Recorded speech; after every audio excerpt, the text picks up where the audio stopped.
Sorry, I'm laughing because I'm like, I've got a couple of Nerf guns here I should pick up. And people, good evening, everyone. Welcome to Monday night's Big Footy Tiger Cast. Week 2 of the finals edition, so a little bit different again to usual. Not so much the Tigers' mainstream stuff, but we'll do a bit of generic footy talk because finals is always interesting, and there were some interesting games and some interesting coaching moves that happened on the weekend.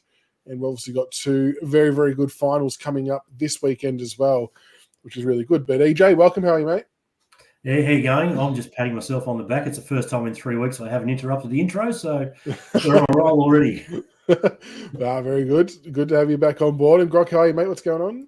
Yeah, good, mate. Yeah, good to be back. Just, willing to get into it. Got a good night tonight to rip into a few people, so it's going to be good. Yeah, a few teams are going to cop it. So, look, I'll hold on. So we had our boy's birthday party yesterday, and some friends of ours kindly loaded them up with a couple of Nerf guns. There's another mini one somewhere. And this is the first time I've kind of okayed the Nerf side of things.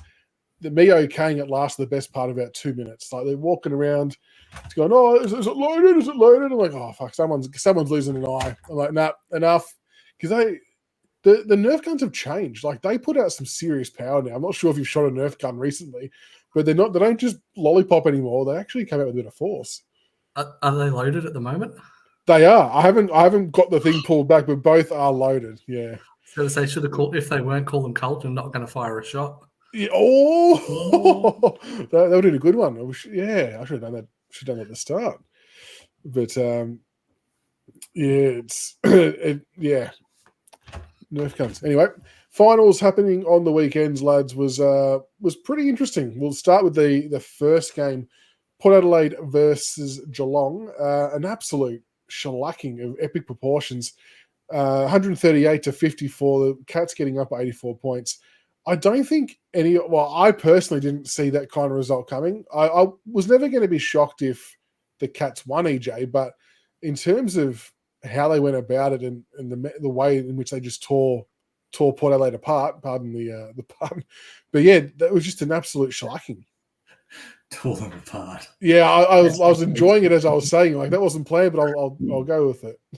Oh look, hats off to Geelong. They were just brutal. They physically assaulted Port Adelaide, and Port Adelaide couldn't handle it. They were shell shocked. They didn't recover, and I know that was a long time ago that we kicked into the wind, but that was a lot more embarrassing than our performance. That was. There were a few people there that, I mean, we've always had, we can always take a shot at a few people like Dixon or whatever, but seriously, some people are just not finals footballers. It's as brutal as it could be, Grok. What'd you make of it? I'm just filthy the result wasn't the other way.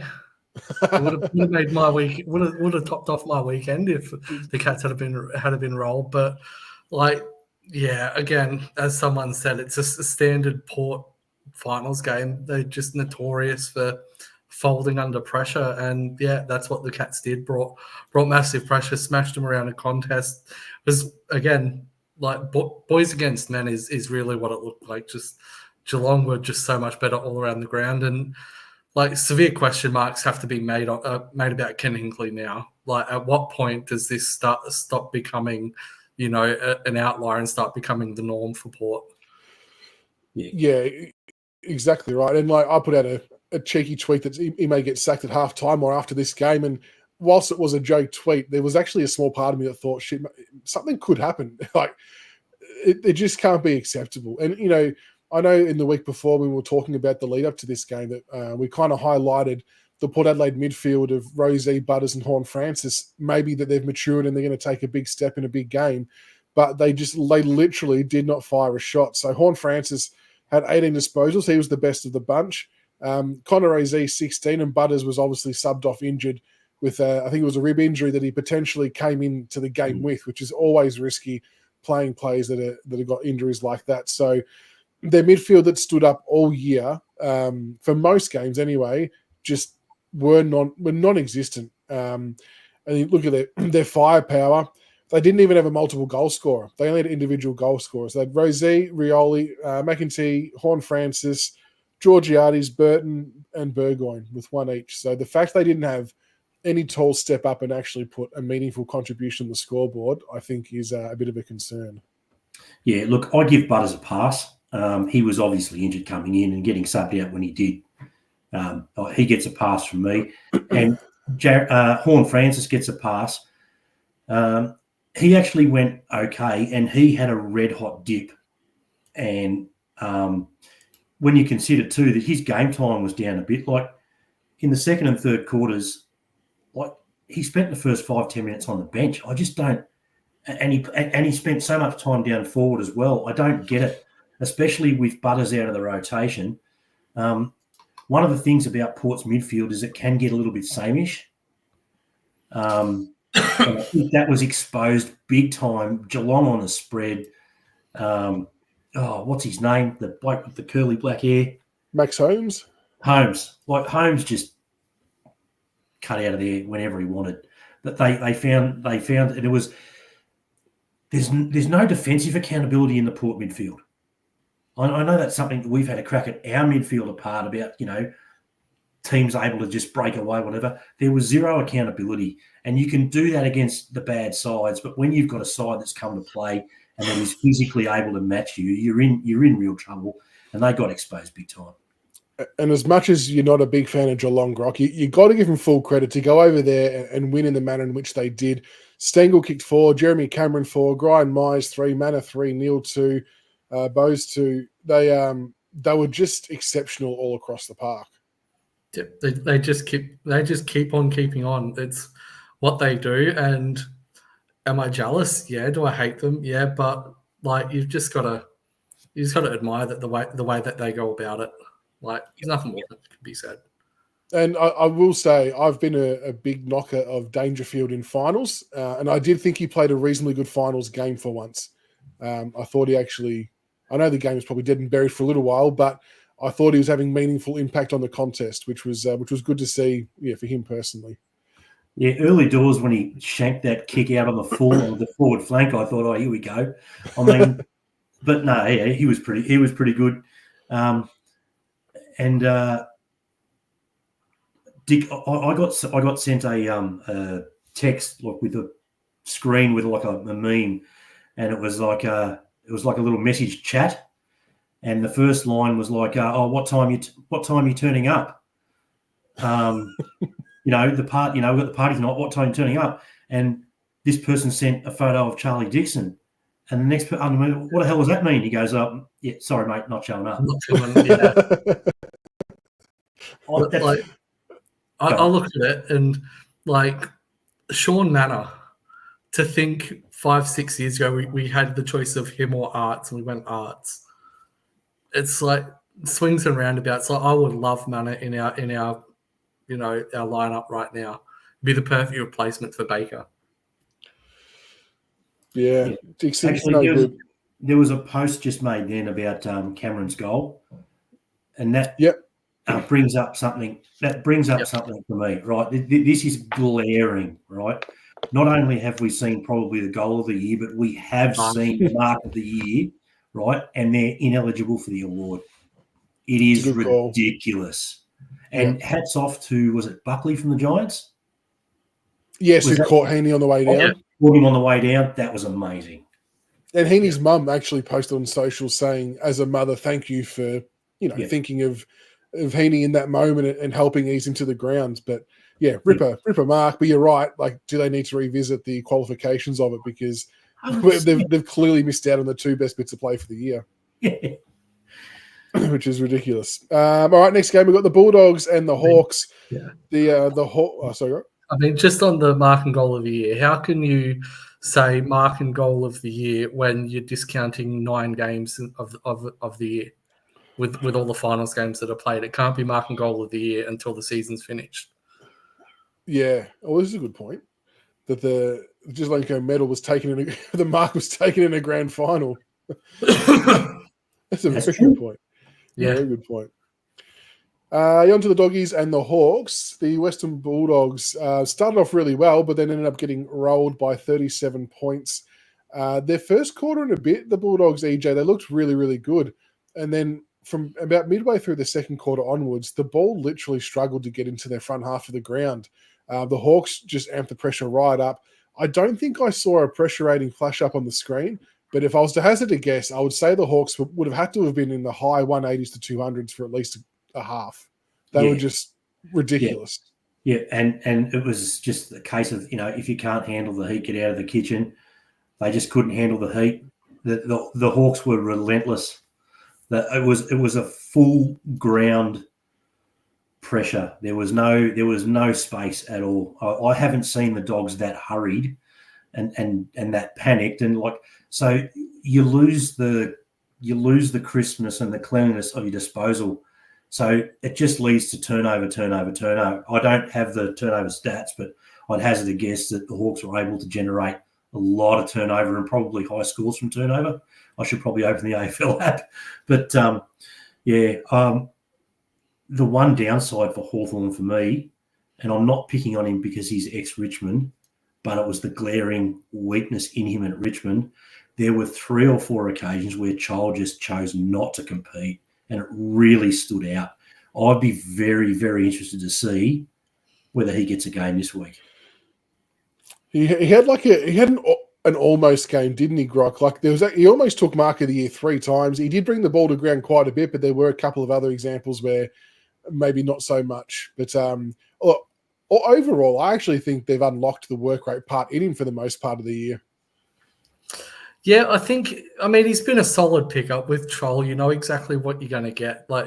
He's going to make some hard things look incredibly easy and some easy things look like you need to be Michael Jordan to complete. But I think EJ is right in that he picked and chose when he competed on the weekend, and in a final, that's not exactly what you want. I definitely think Mitchell will have some words with him about just some of the efforts that he chose. Again, effort costs you nothing, he definitely should have done a lot better in a couple of instances there. Because it really stands out in finals more so than in a regular game. It becomes more obvious. Mm. Absolutely. Yeah, no, it definitely does. More eyes watching, that's for sure. Can we touch on just on this game? I don't like him as a bloke, but fair play to Luke Beveridge for admitting that Bont had a poor game, just shoving away all the speculation that Bont was carrying a niggle. Shut that down. Just said no niggle, just had a down game. So I think that's fair play to Bevo.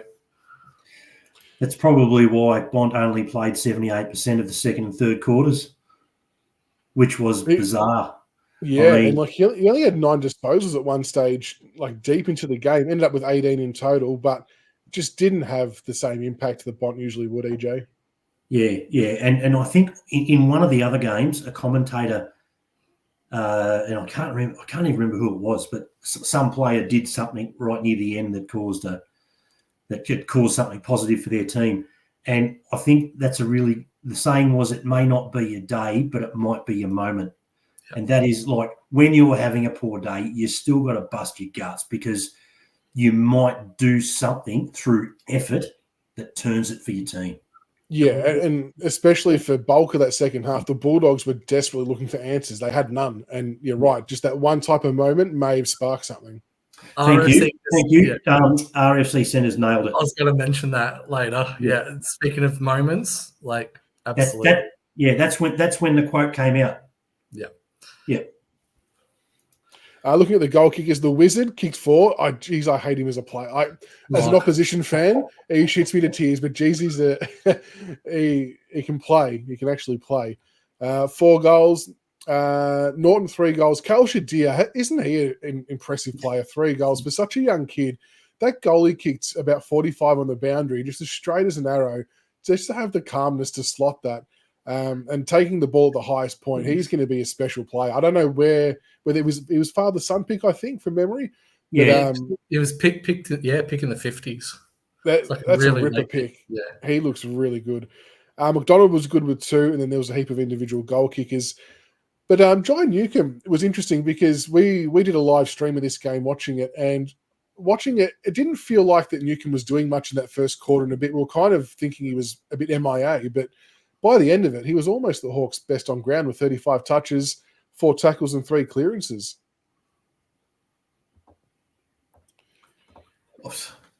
He didn't throw to anyone. Yeah, look, I love him, but I love the Hawthorn midfield. They just work so hard. And I was thinking when you said that, I didn't notice him. It's almost like you go back and you watch the early part of the 2017 grand final with Dusty and people say, he wasn't the North Smith medalist. You look at the little things they do when you watch it back and it all adds up. And certainly in the second half when the pressure just overwhelmed them, he came right to the fore. You made a great point there. You don't know what you're looking at until someone points it out to you. Much like Dusty in 2017, the whole he didn't deserve it. But once you go back and say, okay, well, I'm focusing on Dusty. Let's just see what Dusty's done, and then he stands out so much more on reflection once you're looking for it. Newcomb's very much the same. Goes under the radar, but once you actually pay attention to everything he does, the little things, the blocking, the shepherding for teammates in the space, or even just diving in to get a hand in to a loose ball on the ground to knock it out, he's a brilliant player. And that comment there from Trav is bang on. That's very much a 2017 thing for us. Is everyone knows their role and everyone does their role. There's not really that many standouts at Hawthorn. Everyone does their role. Yeah, structure, discipline. That's all it is. Yeah. Oh, and geez, just what do they get Meek for? Pick 50 or something, or something ridiculous. I suppose I just enjoy watching their willingness to take on that risky kick on the inside to open up the ground and switching it around and things like that. That they truthfully make football exciting to watch. So it's no surprise that they powered through the Bulldogs like they did. Sydney versus the Giants was probably the game of the final series for week 1. There's a lot of other stinkers, but the Swannies ended up winning by 6 points in a crazy and frenetic last 5 or 10 minutes, 13-10-88 to 12-10-82. It was quite a remarkable game, EJ. Heaney obviously was probably the main hero for the Swans across the 4 quarters, 30 disposals, 3 goals. But the character the Swans showed to get that back and win was quite remarkable. Oh, it was unbelievable. That game has cost me big time on the weekend. I had a good weekend. I did really well, but that game in particular, that one hurt because that was going in and out of a few. I actually was. Our whole family sat down and watched that, all 4 of us together, and I can't remember the last time that happened. That second half was just awesome to watch. I never felt they were out of it, and I don't know why, but I never felt sometimes you see a team get X amount of points ahead, but I always felt Sydney were in it in a really strange way. I thought for the Giants, Green was awesome early, but he sort of really tailed off. But yeah, Heaney built the other way, and when the game was on the line, my goodness, what a player. And that annoying little, if I don't see another Patley celebration, he annoys me. He loves it. He annoys me 5 times more than Nick Watson. It was, and you're right, RC, they're set up to get that last goal. I think it was in a 2-on-1 and he just popped it over his head and the rest was history. Becomes an Amadi party. Yes. What did you make of that one, Grot? Yeah, I only caught the last quarter and a half, and I got the feeling that the Swans weren't out of it. It just seemed the Giants whenever they got out to a decent lead, it just felt they relaxed and didn't go hard enough at contests at crucial times when it mattered. And Sydney capitalised on that in the last quarter. They were they just brutalised the GWS midfield in that last quarter. They could barely win a contest, get their hands on the ball. To be fair, is it Darcy Jones or whoever from the Giants? He had a very good last quarter. He was essentially the one that almost won them that game to save it for him. But yeah, in the end, it was just the Swans' composure and some of the decision making by the Giants players at the end. Tom Green had a poor decision. Lockie Ash was the crucial one. That was terrible. That was again. It's just you can have all the talent in the world, but unless you're making the right decisions at the right moments, it's not going to matter. And for the first time in 24 matches, they've lost after leading at 3/4 time under Kingsley. It never happened. They were 23-0. It's crazy. And yeah. That Lockie Ash moment, that either had to be a handball to the guy who was trying to kick it to, just a long sweeping handball, or just go direct in. Like, it's a short ground. He probably could have hit the 40-meter mark with a long bomb and gave Jesse Hogan half a chance to fly it, or whoever else was down there. That was extraordinary.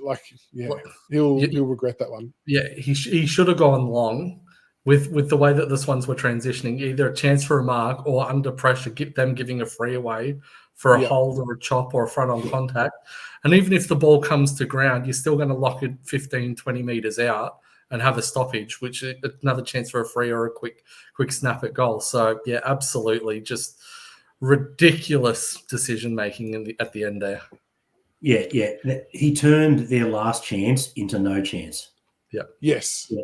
And someone actually, Graham just pointed up then, I actually said this early in the game. I said, oh, geez, the Giants, they're not taking advantage. They should have been a lot further up very early on. They did dominate early. So they've only got themselves to blame. But I actually think, in a strange way, I think this is good for them. It could light a fire under them, that's for sure.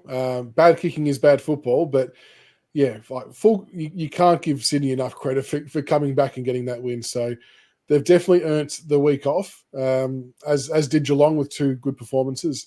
Yep. Can I also just put a shout out to Chad Warner in the last quarter too? I know we all talk about Heaney, but Warner was huge. Yeah. Which is good. He's kind of been a little bit maligned during the year with sort of form dipping and so good for him to step up on the big stage. Yeah. Kingsley's going to be filthy with the Giants this week. He's going to whip them something fierce during training. They're going to cop it. And that's a good call from RFC Centre as well, with Toby Bedford out, who does their shutdown role. They just don't have that luxury anymore, and someone else gets off the chain. But yeah, to be fair, when Sydney did get a run on, Jack Buckley was off the field for a good 10-15 minutes as well. That sort of hurt towards the end of the game. But no, very, very good game. One of the best for the year, to be honest. The final game for the first week of the finals was an absolute ripper. Do we have to talk about it? Well, we have to, because hopefully there's a certain group of people tuning in. Brisbane 14-15-99 defeated Carlton 11-5-71, booting them out of the finals. They're just making up the numbers. What a start from the Lions, though. Like 60-0 at were we in the second quarter somewhere. Just absolutely demolished them. I couldn't believe what I was watching. It was unbelievably satisfying. Flashback to the Port game for us in 2016. It was. I'm like, did someone pick the wrong way to kick again? Or Yeah. Oh, look, it's funny. Brisbane, if they kick straight early, they always are a dangerous side. And we spoke about this in the lead-up, didn't you? You said exactly this about their goal kicking in a final. Yeah. Now, if you notice, when Carlton actually did kick a couple of goals and got back to us in sort of inside 30 points a couple of times, the Brisbane goal kicking started to go off. Yes. There is still a very, very soft underbelly there that I think will be exposed at some point in the finals. But when they kick straight early, poor old Carlton. Genuine witches hats out there, Grock. They were more pedestrian than we were at our shittest moments this year. Yeah, absolutely.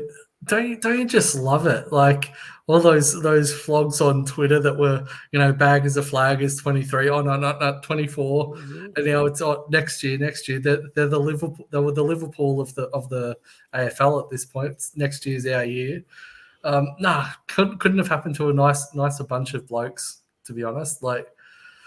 Thank you, Brisbane, for that weekend. That was absolutely amazing. It was like, all jokes aside, it's actually remarkable to even fathom that kind of scoreline could happen in a final. And a few people made the point that the AFL are wanting to push this wild card narrative, but yet we've got the team that finished 8th not able to register a score for almost a half of football. Yep. Yeah, and I think it was the first time. I can't remember exactly the stat. The first time that a finals team had been goalless at a certain point since 1974. Like, someone will put it up in the chat. There you go, since 74. No, you were bang on. Yeah, and I can't remember exactly the point in time. But I mean, it was embarrassing. Credit to Carlton for actually lifting on some levels. I've got a question though, Michael Voss. Right, yep. You make a lot of changes. Okay, you decide that you're not going to risk Charlie after he says he's okay and good to go. Right, so you're not going to risk Charlie. So then you put De Koning as the sub. What the is that? Yeah, that was horrible. That is just crazy. Even if you were no chance in the game, it's not the right sub. Yeah. And subbing off Kennedy, who was one of the only blokes who was actually busting a gut, trying to defend, trying to chase, trying to tackle, and actually show some effort. Again, yeah, just poor tactical choices all around. Yeah, horrible move. And because De Koning, before he got injured, was probably arguably the best ruckman going around in the comp for that 4 or 5 week stretch. So either if he was in doubt, don't play him, pick someone else who's fully fit, or you start him. And I thought Doherty was going to be sub, but and speaking of Doherty, I do want to say massive hats off to him for coming back and playing. And I was pretty rapt for him that he got a goal. And I truthfully hope he goes around again next year because he deserves a full crack at a season without any injury, any personal stuff, nothing. He deserves a full go at it. Yeah. Mind you, that's mind-blowing to select a player that hasn't played a game all year. Agree, but to be fair to him, it didn't look like he missed a beat, to be honest. No, it's not like I wasn't watching it thinking, shit, they really shouldn't have done that. I thought, you know what? He's actually held his own and he's done okay for himself. It's what, 6 months coming off a Rico of an ACL. Insane. It's almost like the old who was that Sydney player with the wispy beard that had the Lars surgery? Malcheski. Yeah. You know, it's Lars. It's almost Lars-like. Yeah, I've had the Lars done. It's good. Tore it again, but I did my second Rico, had it done, and I tore it again however many months later. Yes. I was going to say, I noticed the week before how much Cripps just loves it, right? Just loves the contest, and I actually feel a little bit for him. I don't know if Carlton deserve Patrick Cripps. Like, I've got massive man crush on him. He's one of my favourite players, has been for years. A small part of me hopes that he has some success, so it needs to be at another club. But but okay, if the Blues do have some success in the next couple of years, the one player I'll be really happy for is Cripps. He gives everything every week. He's unreal. Yep. Yeah, he's one of the best leaders going around for sure. But not sure how they'll go down the track. George Hewitt had a good game as well, just while we're speaking of players who played well. 33 disposals, got a goal as well. But, happy 30-year anniversary, Carlton. Cop that. Have you seen some of the highlights of Blues Radio?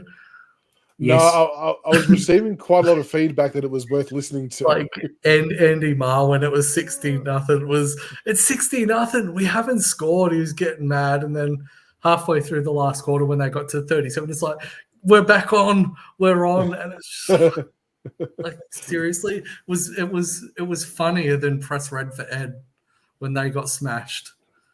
So good. That would have been good to listen to. All right, so looking forward to this week's games, which they're two very, very interesting games. We've got Port Adelaide up against the Hawks in Port Adelaide. Now, this could literally be a coach-killing game, guys, and I'm not even joking that if they go out in straight sets on the back of 2 home finals again, it could be lights out for Hinckley. And not to mention the mental scarring that is going to be just etched deeper into the brains of the Port Adelaide players.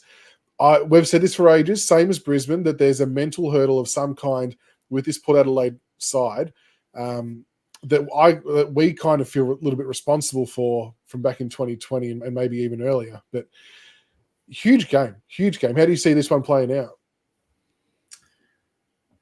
I think the Hawks will get them. I think on exposed form, you have to pick the Hawks.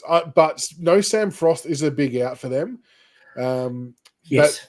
That is a big out, although if he was going to play on Charlie Dixon, maybe not so much. But Georgiades is obviously next in line. But I don't know who will come in for Frosty, but that is going to be a pivotal thing at selection table.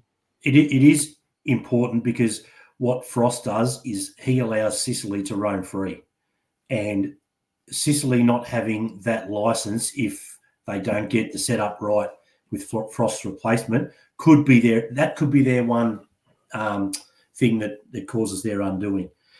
In regards to Port Adelaide, I would, if I was coaching them, and some say, hello, my Donald Trump here. Some say I'm already a better coach than Ken. But I would drop Dixon and play Marshall. Now, I don't think Marshall's much chop myself, but he straightens them up and he actually leads instead of just sitting there waiting for the ball to come on his head. So that creates space for Georgiades, for Horne-Francis, etc., etc. So from a structural point of view, I would drop Dixon and play Marshall. Agree. Yeah, Marshall's decent, but they're sort of Dixon's in a similar boat to what Jack was last year, where he's just there for structure. They need him to compete, but he's not offering much. And I mean, you look at us with Cozzy, like people are saying, Cozzy hasn't done much, but Cozzy's still given us more this year than what Jack did last year. And that's like Marshall. He's careful, Rock, they'll come for you. Yeah, I mean, that's just the way I've seen it. But like with Marshall's okay. He's not a world beater, but he's still going to offer them far more than what Dixon has. Dixon's been putrid this year, outside of a couple of games. Yep. I'm trying to think if there's any other matchups that would come in. You would think that most of it will be unchanged, bar the Sam Frost exclusion. But I think what's going to be interesting is how Port Adelaide trying to contain the Hawks' small forwards without Houston, without Farrell, so some of their sort of shorter in stature players. I don't think they need to worry, but you would say that Alia and Radigalia can handle Chol, one or the other. And Radigalia may even play forward potentially to try and stretch the Hawks' defence. But if the Hawks' smalls can get off the chain again, yeah, it's going to be interesting. And do we think, will Butters play on the back of being sub with that rib injury? I mean, they really have to roll I know we said you shouldn't play injured players, but if you're going to roll the dice, they should have maybe looked to rest him last week and play him this week potentially, but now they've got no choice, I don't think, unless he's that incapacitated.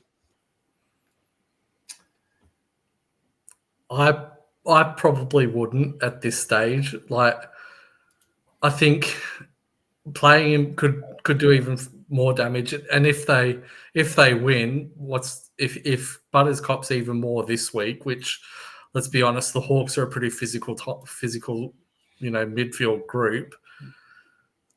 Is Butters going to be right if they win for next week? Like, I'd just drop him for this week. Like, the Hawks are most likely going to win. So why not? Why risk him? I just don't see the point. I hadn't thought about the logic of it, but I like that logic, as in go in with someone fully fit who can absolutely belt themselves silly, try and get yourself cherry ripe for the week after if you make it through, and back your home ground advantage to do the job for you. Actually, that's a point. So for years and years, we've had Kane crying about the home ground advantage of the Tigers at the MCG. are Port going to use their home ground advantage at any stage, or are they just going to keep giving it up? Someone made a good point before that has gather round mitigated some of the advantage because teams are getting a couple more extra games potentially there than what they usually would. Oh, I think it's the crowd, though. And in the finals, the crowd's one-sided. I think someone else pointed out to me, it might be CB, that no one has lost more home finals in the last 10 years than Port. Yeah. So it's not the ground. They're just mentally weak. Yeah. And you just know that if the Hawks happen to hit the scoreboard early, it could break them quite quickly. I mean, as with any away team going to Adelaide, you want to shut the crowd up first and foremost. So if the Wizard can get on the board early, or Ginnivan, and they can give it to the crowd a bit, it'll make things very interesting. And it could just unravel from there. Yeah. Speaking of, did you guys see the extra spice about this game with Ginnivan? No, I've heard. I'm not. It might be a big surprise to some people, but I'm not really that big on social media. Yeah, Sydney put up a photo of Grundy and Heaney celebrating in the rooms after the game, and Ginnivan's commented, "See you in 14 days." Just adds a bit of fuel to the fire. He's cracking beers on the ground and all kinds of stuff. That celebration with a beer was really good, actually. Yeah. I laughed. I thought it was very good as well. I thought it was very good. But that should be a good game. And like I said, could be a genuine coach killer. Who's everyone tipping for this one? I'm tipping the Hawks. Yeah, Hawks. The Hawks. The Hawks. Hawkball. And Kenneth, just take the money from West Coast while it's still there, brother. Who's that? Kenneth. Ken. Take the money from West Coast. Are they going to offer him a job, are they? I didn't realise that. Apparently is the favourite for that one. Yeah. Jeez. Okay, the second game we got on is the Giants up against the Lions. What's that on? Is that Saturday? I think it is. What's that, Sunday? Yeah, Saturday, September 14th. That's going to be, I mean, the Giants for me have to go into that red-hot favourites on exposed form. The big thing for me on this one is I feel like the Giants are going to be more match-hardened with their game against Sydney rather than the match that Brisbane had against Carlton. It kind of feels like, I know the game ended up being close-ish for the Lions, but they would have undoubtedly took their foot off the pedal for various stages of that game. And it just wasn't the same type of contest that the GWS team had against the Swans. So, yeah, I think the Giants deservedly go in here as favourites. Yeah, I can't see Brisbane having as free a run of against the Giants as what they did against the Blues. Like the Giants' backline is just so much stronger than Carlton's backline, in my opinion, just all over the park. So yeah, I think this could be a cracker of a game. But yeah, with Brisbane's mental fragility, this could go either way. They'll either come out firing and put the Giants to the sword, or they just won't fire a shot. Very good from James Racing there. Brisbane have had 3 weeks off. They'll be fresh as EJ. This is going to. I reckon this is going to be really good fun. The two defenses are both very strong. They're both really well set up. So, who in that case do I trust more to kick goals? And it's GWS. Hipwood again went missing on the weekend. He's in Charlie Dixon categories for me. Oh, mate. Joe might get it a bit, but you know that at least 50% of them are going to hook like David hooks. Cameron, hit and miss or whatever. I trust Hogan, and I never, ever, ever thought I'd say those words. I trust the Giants. I trust Green. I know he'll turn up, So I just think that the team that I trust, I think, is the team that I'll pick.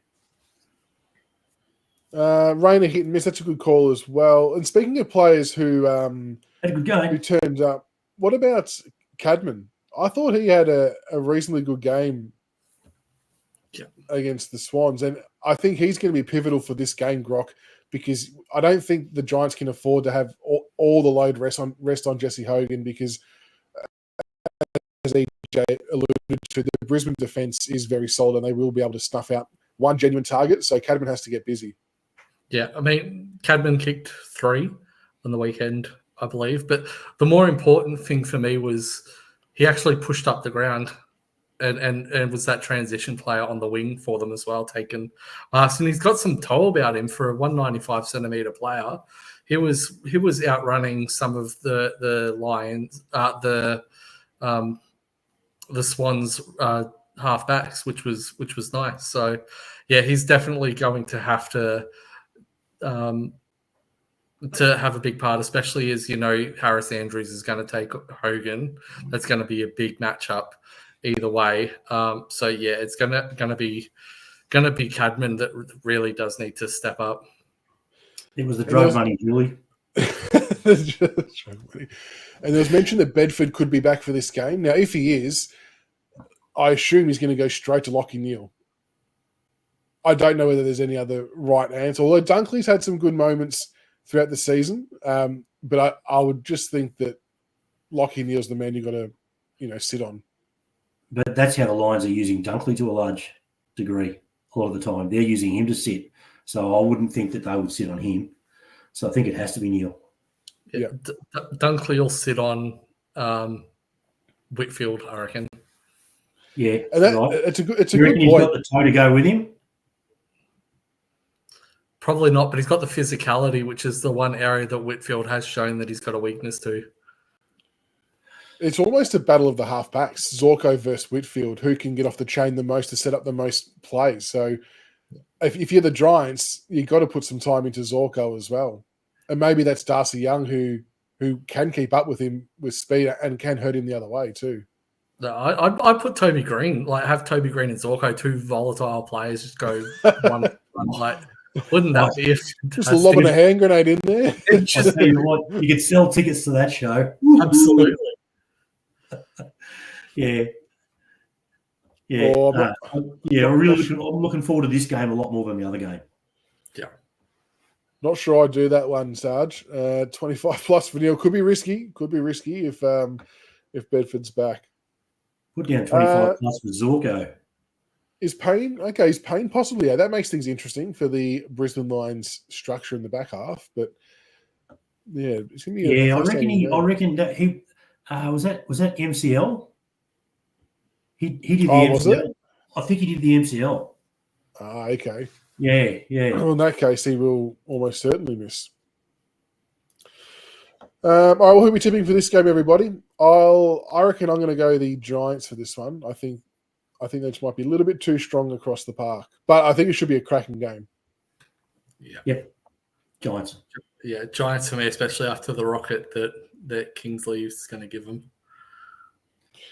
Yeah. So then, So who then plays? So it would be a Sydney versus Hawthorn prelim and a Geelong versus GWS prelim based on what we've predicted. How would we feel about that? Oh, we just give Geelong the flag now.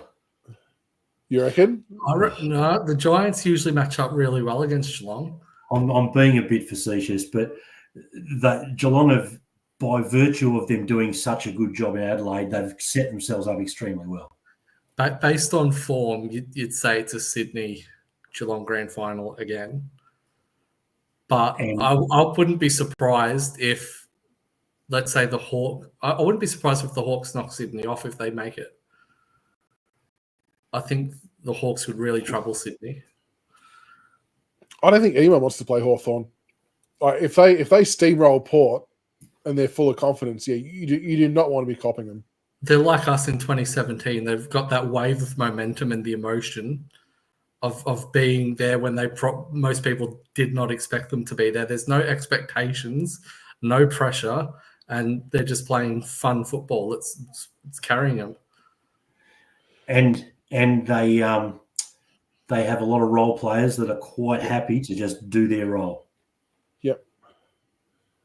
Yep, they just do their thing. So, all right, well, that is a wrap for week 2 of the finals. We'll reconvene for week 3 and see what's happening for the prelims. But yeah, hopefully we get 2 very good games this weekend. Because last week there's only one good game. The rest of them were pretty average, to be honest. But either way, good to see Carlton are no longer in it. That was probably the best part of it. Nick, wishing you a very safe trip, mate. Hopefully it all goes well. Enjoy the flight over and enjoy a well-deserved break. But thank you to everybody for tuning in. We'll be back. What have we got coming up? So we'll do another finals one on Monday. We'll do a trade show sometime before the trade period starts, and then the draft show on the 21st of October. So we're going to do a live call. We're going to do a live call of the Brownlow. Oh, we could. Yeah, we could. We'll be off. Well, yeah, we may as well. No. I'll be here for 6 hours. I'm a big chance to go full Fev if I have to do a Brownlow show. Oh, God. Pressure point. I haven't got any trade updates. I haven't spoken to Tiggs about anything. I'm not sure if Grok or EJ had anything. The only trade news is there's strong mail that Graham is staying now. We aren't wanting to move him on, given that we're losing so many of the core, 24 to 27-year-olds in Baker, Bolton, and Rioli. So we're not going to want to throw Graham into that category as well and lose a really big chunk of not just that core, but as part of the leaders as well, because Graham is seen as a leader around the club. So the club are not wanting to lose Graham. In regards to the fitness guy and Burgess, I know that I said that was a lot, but things have changed in that regard. Adelaide are really holding firm on keeping Burgess to his contract, and they're not budging at this stage. So there's still a lot to go under. Still a lot of water go under the bridge, but at this stage, it's not as firm now as what it was last week. So Warren, who's only interested in draft night, he probably won't even watch the granny.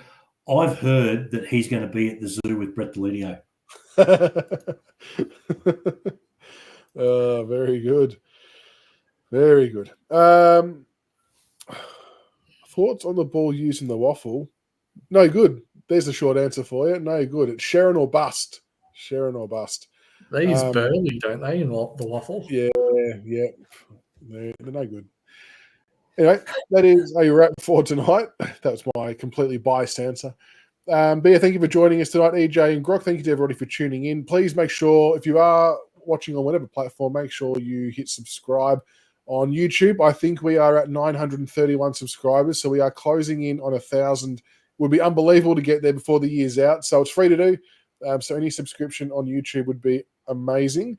We're back on Monday for week 3, the finals. And yeah, if we get other Tiger tidbits here and there, we'll obviously share them as well. So have a good night, everybody. Thank you for tuning in, and we will see you all on Monday. So do we say go Tigers or someone else? Who are we picking this week? Go Hawks. Hawkball. Hawkball.